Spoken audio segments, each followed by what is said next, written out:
Conditions have been and still are rough throughout the area beginning this morning and continuing till right now. Fox 11's Chad Doran continues our live coverage from Grand Chute, where, Chad, the wind is really causing the problem.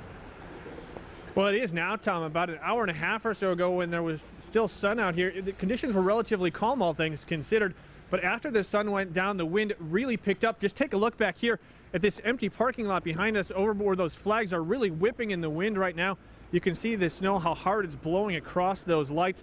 We checked with some local law enforcement, and they said dozens of cars were out in ditches this morning when the snow was really coming down pretty heavy. As the snow started to let up this morning, so did the number of cars that were sliding off the road into the ditches. Now, we made a trek down to Fond du Lac this morning just to see how conditions were. We actually only saw 2 cars in the ditch for the whole trip here from Appleton down to Fond du Lac. And we spent some time with the Fond du Lac Fire Department and first responders down there. And they really didn't have any calls for service while we were there this morning because conditions were really pretty good.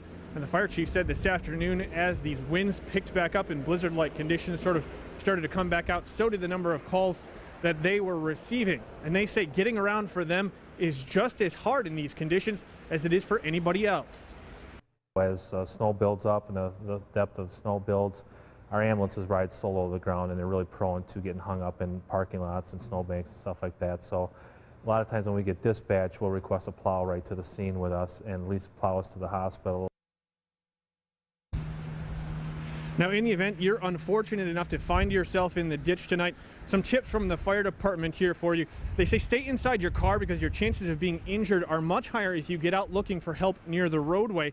They also say you should keep your car full of gas so it can keep you warm if you need to wait for a ride. And to go with that, they say you should have a cell phone to call for help, have some food, water, and blankets just in case. And they say in the event maybe you're not that far in the ditch, have a shovel and some salt or sand to help you sort of dig yourself out. Now, in the event that you are pretty far stuck in that ditch there's also some more bad news that there's a tow ban in effect here in Outagamie County tonight. That means if you are in the ditch, you won't be able to get your car towed out until that ban is lifted. Reporting live in Grand Chute, Chad Doran, Fox 11 News.